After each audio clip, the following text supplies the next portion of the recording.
The following is an Outdoor Channel original production.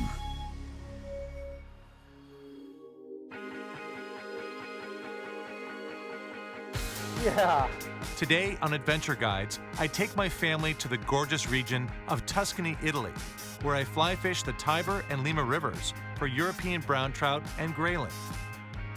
My Italian guiding friends teach me a little on how to fish and a lot on how to live.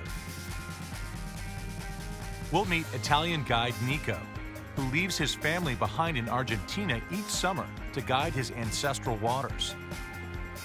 Alessio, nicknamed Solar, who owns the local fly shop in Florence.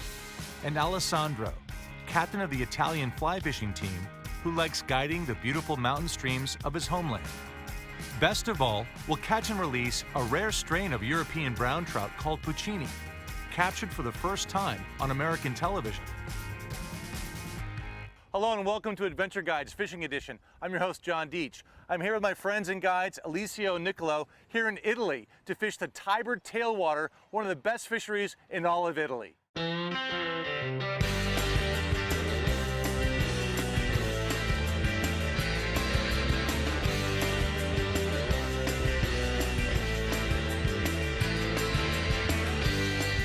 Each week, Adventure Guides Fishing Edition profiles the most colorful guides and outfitters from all over the globe.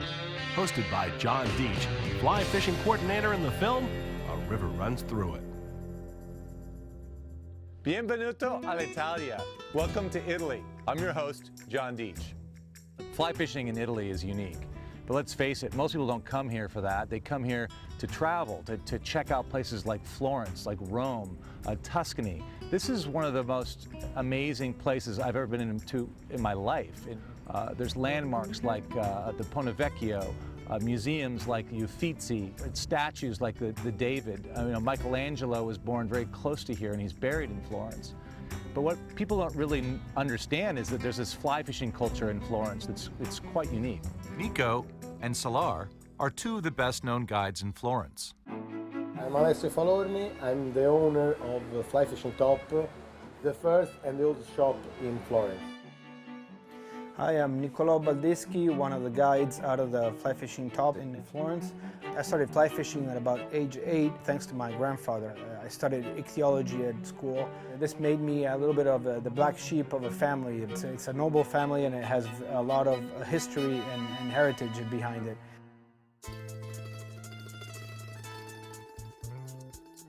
The reason why I started guiding here is because a lot of American clients asking me if there was any fishing in Italy. We're gonna go fishing for trota. Trota is good. Yeah. Trota with the mushroom. Yeah, we let them all go though. Like mari e monti, beach in the sea, no? Yeah. And the mountain. Well, grazie. Prego. Thank you very much. These two pro-Italian fly fishermen are taking me from Florence through the medieval town of Anghiare to the headwaters of the famous river that flows through Rome called the Tiber, also known as the Tiber. The only reason why people don't fish here is because they don't know what fly fishing is. Have no idea. Then we drive on and see this cool town called Anghiare. And Anghiare is this medieval, walled city. It's hundreds and hundreds of years old. Nothing like it in the United States. Alessio, tell me a little bit about this town. Well, this town, Anghiare, is still in Tuscany. A lot of fighting going on that time. So every little feud had to protect himself. I love this Italian history and the medieval towns, but I just want to get to the river. Let's go find the trota and the grayling is Temolo. Let's go find them. As I pass through this medieval storybook town, it's easy to see why Nico has such a passion for Italy and its waters. There we go. Nico's so passionate, each summer he leaves his family behind in Argentina just to guide here on the Tiber. There's one, just rose, a good one rose right there. Yeah. So finally we're on the Tiber. I've dreamed about this for months, if not years. Did you see that, Alessio? But did you see how I missed that fish right at the end? What did I do wrong? Did he know I'm American? Yeah. He doesn't like Americans. Italian fish doesn't like me. No. John Dietsch is obviously a good fisherman. You can tell that from his technique. There is a fish. I see the fish now. between the two lighter spots and down a little bit. Now, at this point in my life, guiding is definitely my favorite thing, and I'm doing my favorite thing. There's be nothing else that I would like to do. Still eating. Oh, yeah. Yeah. He likes it. Yeah. No, fed on something that was just came to him right before. Should we change flies? Try with this fly right here. Start casting like right towards the drop off here. Yeah, he's not doing much. There he goes. No, okay, no, it just went under. I swear that was me, but it's not. Okay, he's where I want him now. Wait, leave it there. Straight! Yeah. That took a long time. How many times did I fish over to that guy? And did you see what kind of a drift he needed to give Oh my gosh. Slack, 30 feet up, 15, 16 casts to that fish. Oh, what a pretty fish. Can't grab him, it's like... Oh, what a beautiful fish. Watch the way that he goes. He's too strong, he's like... He's right here, we need a net. Oh my gosh. The fish we'd caught was a rare Puccini brown trout. I wanted to get a photograph so badly, I failed to notice Nico was in pain. We got him. But he put the fly on my hook in my hand. I did? No, he did.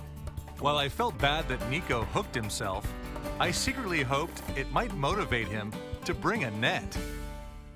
Up next on Adventure Guides, Nico, Solar, and I continue to fish the Tiber with the goal of landing a Puccini trout that I can hold without using a net. And later, we'll team up with Alessandro, a 15-year member of the Italian national fly fishing team, on his home waters of the Lima River in northern Tuscany. All this and more when Adventure Guides Fishing Edition returns to Italy.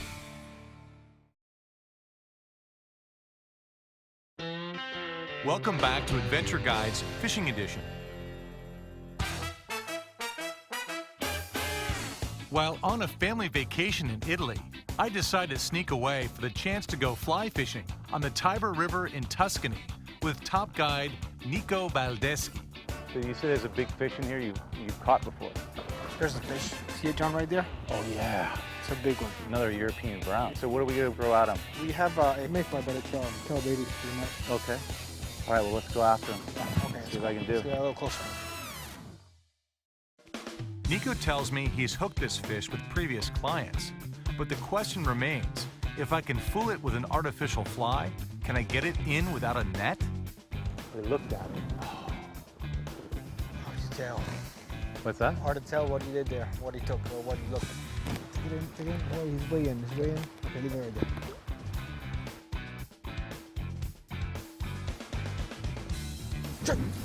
There he is. Oh yeah.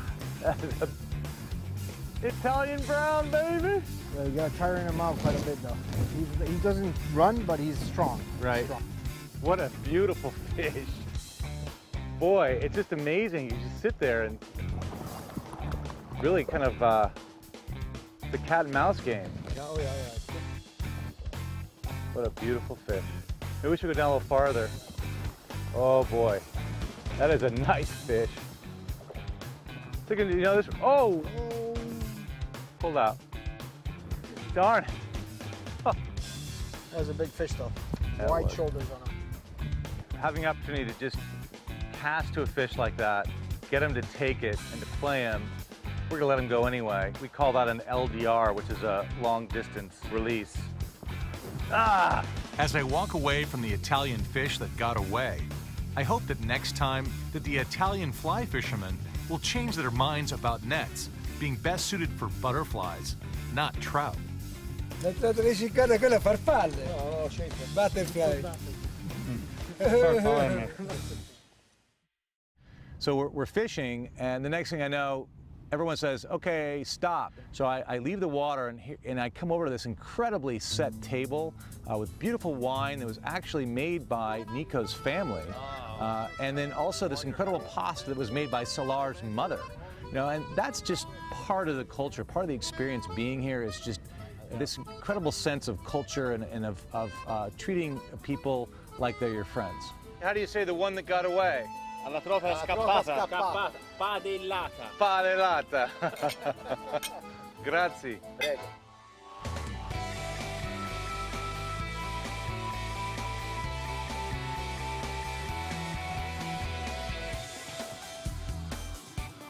Tevere tailwater that comes out of the reservoir, created by a dam that was actually finished constructing about 8-9 years ago.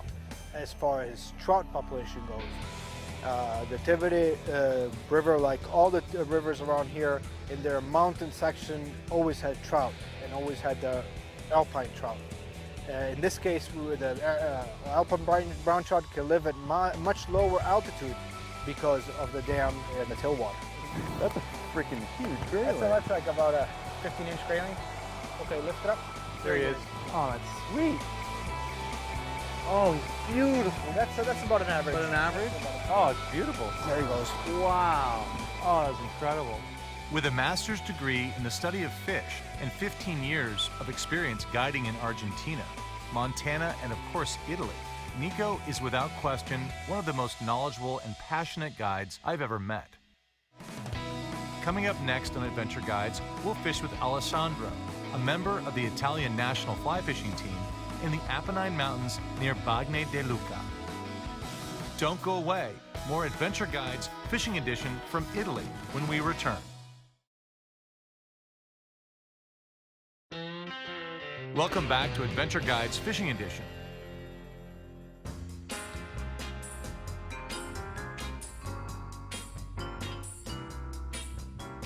While on a family vacation here near Florence, Italy, I'm testing some of the trout streams and top guides here near Tuscany. Today, while my family and I enjoy the historic city of Florence, our guide Nico from Fly Fishing Italy has a guide's day off.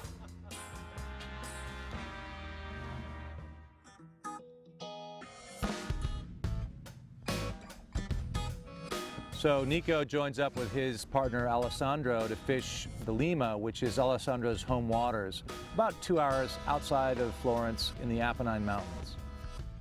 You know, for these two guys, just getting out on the water, you know, they work so hard all summer, it's very rare that they get to go fishing together. Pescavano questi anche. The good thing about fishing from Florence is that you also get a bunch of variety of rivers you can fish. You go from the mountain streams looking for the local pristine alpine brown trout to tailwaters like the Tiber River here. The Lima River is another river. It's another river we guide on. It's still in Tuscany. It's in the northern part of Tuscany.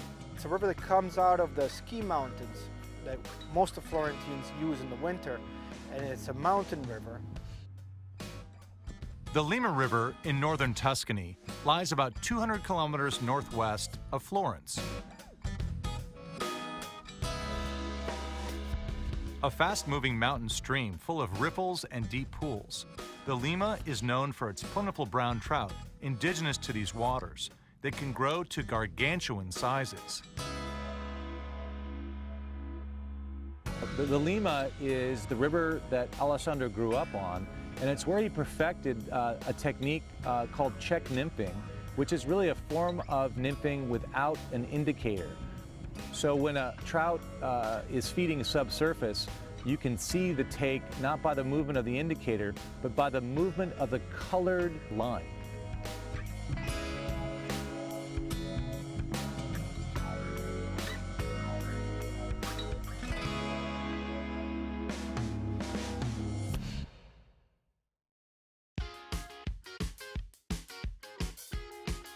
This is a typical water of the Lima. Currents, shallow water between rocks, boulders.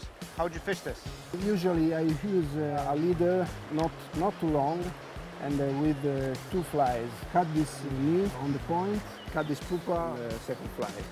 Short leader with the long rod though. Yes, long rod because I can fish a little bit further. Or the good place is always near the rocks because fish hide in place. So you're saying they're still hiding pretty much? Yeah, yes I do. Maybe it's early, I don't know. Okay, we try. Alessandro is not just a good fisherman, he's a champion. You know, people don't understand that there's actually a very competitive international circuit, much like the World Cup in skiing, of fly fishing. Alessandro here, I'll say the story because his English is not as good as his nymph fishing. But he's actually part of the national fly fishing team in Italy, and getting in 2002 being the single European champion. He started competing with a fly fishing club that he was part of in Florence. It turned out to be his passion and bringing him to the level of fly fisherman that he is today. There's a fish. I see the fish now. He's middle of the channel right here. The stripes, typical of the Lima River. You know, a lot of people consider nymphing with an indicator as like using a bobber. And you know, in international competition, actually, you cannot use an indicator. And Alessandro is one of the masters of how to nymph without an indicator. For Alessandro, Tuscany offers the perfect water to practice the techniques that have made him a champion. Alessandro became not only a guide that worked with me, but a good friend. I've guided him in Argentina, and he helps me out here with doing a very good job and obviously teaching beyond what people would expect from a guide.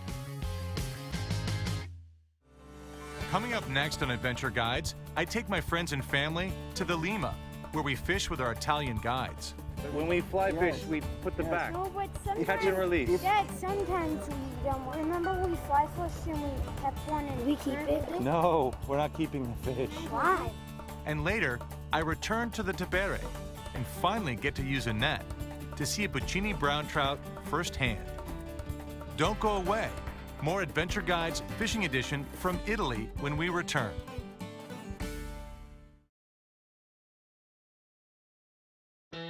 Welcome back to Adventure Guides Fishing Edition.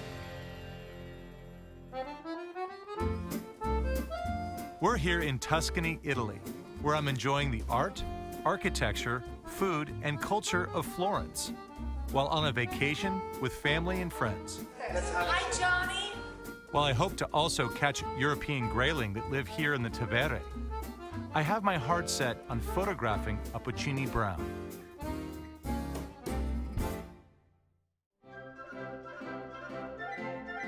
So there's something about, you know, being in a place like Florence, Italy, being surrounded by this incredible art and this incredible architecture and this history that is actually much more like fly fishing than you'd think. And you know, fly fishing is considered by many to be one of the most literate sports. More has been written about fly fishing than just about any other sport.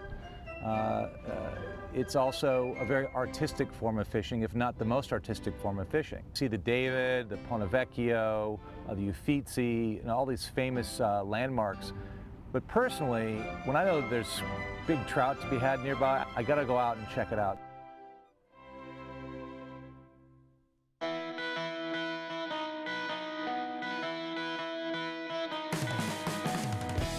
Well, here in Italy, and especially in Tuscany, the only fish that we grew up fishing was the Apennine brown trout. Original alpine trout make the population of the Tiber River. Would you call it Apennini? Apennine trout, yeah. Apennine trout is beautiful. Not a Puccini. Another one right in there if you want to go for it. Yeah, you bet. And there is the experimental brown trout, which was the Puccini brown trout. Puccini trout is a original alpine trout modified genetically to be more beautiful and more attractive as far as colors. A very particular thing of the Puccini trout right now is that pretty much you can only find it on this river. We hadn't got a Puccini trout, you know, to the net because we've been handling them with our hands and never really got a really good look at one of them. And finally, I hook into this fish. It's not that big, but it's fighting like I couldn't believe how, because it's so fat. Little guy, he's fighting really well. Look at that. You know, Solar pulls out the net to catch a Puccini trout. And it is one of the most beautiful trout I've ever seen. Ooh, good one. Yeah, it's a fat one. Yeah, nice fish. Ooh, look at that. Yes. Puccini. Look at that. Leave it to the Italians to have literally one of the most beautiful trout that I've ever seen, you know, engineered no less, and only found in Tuscany. Now, I call it the Michelangelo trout. Look at that. That's the Puccini. Look at that. Pretty, pretty, pretty. European brown. Italian brown. Italian brown. Beautiful fish. Nice one. Beautiful. Here he goes.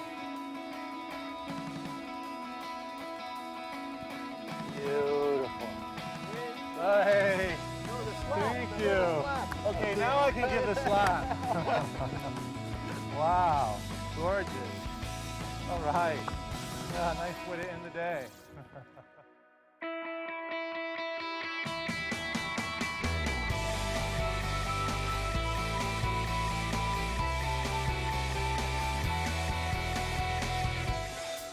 One of the things that we had to deal with trying to make fly fishing areas and no-kill zones in these various rivers, we have a problem in talking to the local people, which have told us that they would even poison the river in case we did any kind of reservation or a fly fishing only area. There's still a lot of study to do in it, and as long as there's the mentality of fly fishermen and fishermen to go forward and to evolve into what is best for the river and the fish, I think we can get better. The sport of fly fishing is in our blood, and it's my hope that guides like Nico and Alessandro will help the next generation to learn about the importance of catch and release and preserving these natural resources for generations to come. I feel like these guides not only showed me their techniques on the water and their love and passion for fly fishing, but also showed me a little bit about how to live. You know, the Italians know how to live. Next time I come to Italy, I'm bringing one thing, a net. I'm your host, John Dietsch. We'll see you next time on Adventure Guides Fishing Edition.